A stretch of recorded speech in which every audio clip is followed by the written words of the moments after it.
नमस्कार दर्शक बंधु मु प्रदीप आपण मानक स्वागत करुच्ची आज आउ एक नया भिडियो तो जदि आपण मान पाखरे लेबर कार्ड टी अच्छी एवं से लेबर कार्ड रु आपण माने विभिन्न प्रकार जो बेनिफिट मिलूची ताहा जदि आपण माने पाई पारुना ताले आज भिडियो को जमारू स्किप न करी प्रथम रु शेष पर्यंत देखिए कारण देखंतु जदि आपण माने राज्य सरकार तरफ Odisha building and other construction worker बा निर्माण श्रमिक आपण मानकर लेबर कार्ड टी अच्छी ताले लेबर कार्ड रे आपण मानकु पांचटी बहुत बड़ सुविधा जाकि मिलिया पई जाउची एवं जो मानक पाखरे लेबर कार्ड अच्छी से माने लेबर कार्ड को जदि प्रत्येक वर्ष रिन्यूअल करचंती ताले आपण माने एही सब सुविधा पाई परिबे। तेणु आसंतु आज रो ए भिडियो रे लेबर कार्ड रे मिलुथुवा पांचटी सुविधा विषय आलोचना करिबा जोटा कि समस्त लेबर कार्ड धारी माने लाभ उठेइबा दरकार। तो कौन रही से पांचटी अपडेट संपूर्ण डिटेल्स आज भिडियो रे आपण माने देखिया पई पाइबे। ता पूर्व जदि चैनल को प्रथम दर विजिट करचंती वीडियो को लाइक करिवे, चैनल को सब्सक्राइब करबा सहित पाखरे थिबा बेल आइकन को क्लिक करी ऑल ले सेट कर देबे। तो देखंतु राज्य सरकार को तरफ समस्त जो कि आमर रहिचंती निर्माण श्रमिक बोर्ड तरफ समस्त लेबर कार्ड धारी मानक पई विभिन्न प्रकार बेनिफिट मिलुची। तेणु जो मानक पाखरे लेबर कार्ड रही से माने यही सब बेनिफिट विषय जानिबा निहाती दरकार।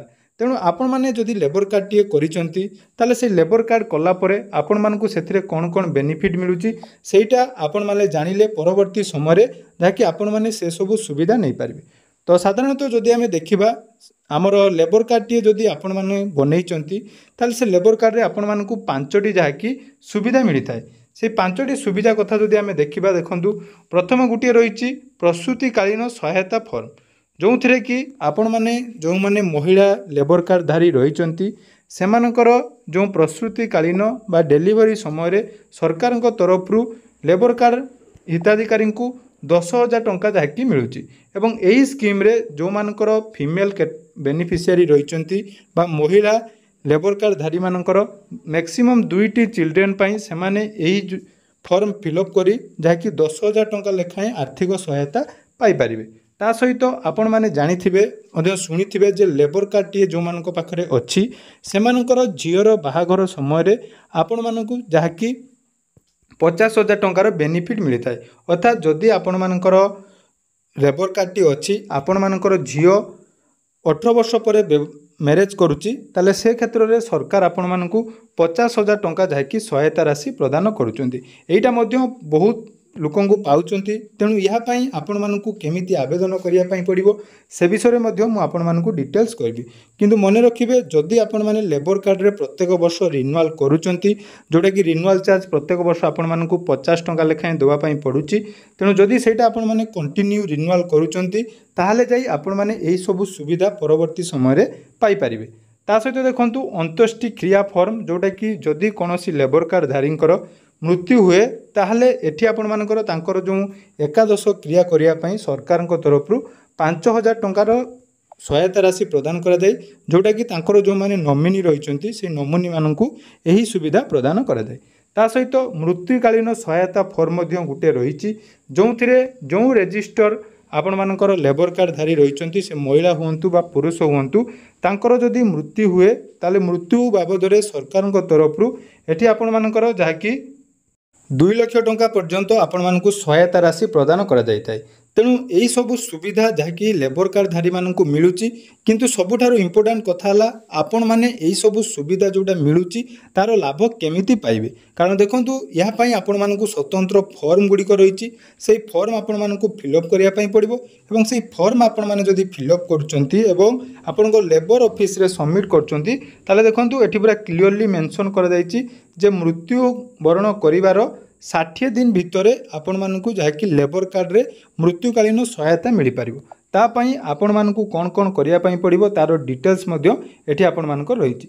ता सहित सबुठारु इम्पोर्टेंट जोटा कि शिक्षा सहायता फॉर्म ए शिक्षा सहायता फॉर्म रे पिला मानकु जहाँकि आमर षष्ठ श्रेणी रु ऊर्ध्व थिबा पिला मानकु 2,000 टंका रु आरंभ करी 40,000 टंका पर्यंत आर्थिक सहायता लेबर कार्ड रे मिल पारुची। एवं मन रखंतु गुटिए फाइनेंशियल ईयर रे आपण मानकर जो मानकर लेबर कार्ड अच्छी तांकर 2 जण पिलांकु जाकि एठी जाकि सरकार तरफ आपण मानकर सहायता राशि प्रदान कर जाए जमीक आपण मैंने जानी निर्माण श्रमिक स्कॉलरशिप रही जोटा कि आपण मैंने ऑनलाइन आवेदन कर यार ऑफलाइन आवेदन हुए जो मैंने कि षष्ठ सप्तम अष्टम नवम और दशम श्रेणी पिला एथिरे आपण मानकर आवेदन करी टंका पाती।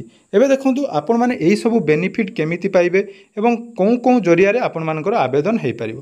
देखंतु सर्वप्रथम मैं आपण मानक गोटे लॉगिन करी देखौची कारण बहुत जनकर कमेंट थाए जे ए जो शिक्षा फॉर्म पकेले सेटा टंका केमिति मिलिबो एवं टंका मिले कि नहीं ताहा आपण माने केमिति चेक करिवे। तो सर्वप्रथम आपण मानक कौन करने पड़ो ना निर्माण श्रमिक ऑफिशियल वेबसाइट को जिते आपण मैंने विजिट करेंगे विजिट कलापर देखूँ ये गोटे रही निर्माण श्रमिक लॉगिन। तो से निर्माण श्रमिक लॉगिन ऑप्शन आपण मैंने क्लिक करेंगे क्लिक कलापर ये आपण मानकर जो रही लेबर कार्ड नंबर से लेबर कार्ड नंबर एंटर करेंगे। देखो आपण मान सामने मोटी लेबर कार्ड नंबर एंटर करुच्चे लॉगिन करुच्चे जो केमिति आपण मानकर लॉगिन होची। लेबर कार्ड नंबर दे सारा ये रिक्वेस्ट ओटीपी ऑप्शन आप क्लिक करेंगे। तो आपण मानकर लेबर कार्ड सहित जो मोबाइल नंबर लिंक थी से मोबाइल नंबर को आपण मानकर ओटीपी आसो। तो ओटीपी सबमिट कलापर ये आपण मानकर कैप्चा कोड दे साइन इन आपण मैंने करने। देखो साइन इन करने आपण मान सामने आपण मान लेबर कार्ड जाकि डिटेल्स आसो जो थी कि देखो ये आपण मैंने देखिपे निजर प्रोफाइल एड्रेस एवं सबू डिटेल्स ये आपण मानकर ये शो कर। तो ये देखो ये आपण मानकर दुईटा जाकि ऑप्शन शो करुच्ची जोटा कि ऑनलाइन आपण माने आवेदन करेंगे। गोटे रही grant of marriage assistant of marriage of self independent आपण मानकर गर्ल चाइल्ड अर्थात जोटा कि झील मान मैरेज पर ऑनलाइन आवेदन हो पार और मेटर्निटी बेनिफिट जोटा कि प्रसूतिकालीन सहायता ये आपण मैंने ऑनलाइन आवेदन करेंगे। या सहित देखो आपण मानक कही जो बेनिफिट गुड़िक आपण मानक मिलूँ कि नहीं ताकि आपण मैंने चेक करेंगे। देखो बर्तमान सुधा आमर एप्लिकेशन टोटाल दिखाई देखो 7टी एप्लिकेशन सबमिट कराई से 3टी एप्रुव हो 4टा सांक्शन हो जाए। देखिपे एने कौन कौन रही आपण मानकर गोटे रही देखो एजुकेशन बेनिफिट जोटा कि प्रत्येक वर्ष आपण मानकर एठी मिलूची। तेणु जो मैंने भी एजुकेशन बेनिफिट पाइबापी चाहूँगी से विषय में डिटेल्स वीडियो आपण मानक नहीं आसबि। आपण मानकर जेहेतु बहुत सारा कमेंट थिला जे लेबर कार्ड रे कौन कौन सब बेनिफिट मिलूची यही सब बहुत सारा बेनिफिट अच्छी। तेणु जो मानक पाखरे लेबर कार्ड अच्छी से माने जदि ठीक भाव में निज निजर रिन्यूअल करुँच प्रत्येक वर्ष ताहले जाई आपण माने डिटेल्स जाकि पाई परिबे। तो जदि आपण मानकर वर्तमान सुधा रिन्यूअल ही नहीं ताले डिस्क्रिप्शन ले लेबर कार्ड केमिति रिन्यूअल हम निज मोबाइल आपण माने घरे बसी रिन्यूअल मध्य करि परिबे एवं रिन्यूअल कर सारा परे जेकोसी समय आपण माने एही सब बेनिफिट पाई परिबे। तेणु आशा करुच्ची आज भिडियोटी आपण मानकु निहाती भल लागिथिबो। तो जदि भिडियोटी भल लगी चैनल को सब्सक्राइब करेंगे और आपण मैंने आगक आउ कौन कौन स्कीम विषय डिटेल्स जानापी चाहते से विषय कमेंट करूँ। यार परवर्ती भिडियो आम से सब विषय आलोचना करवा। धन्यवाद।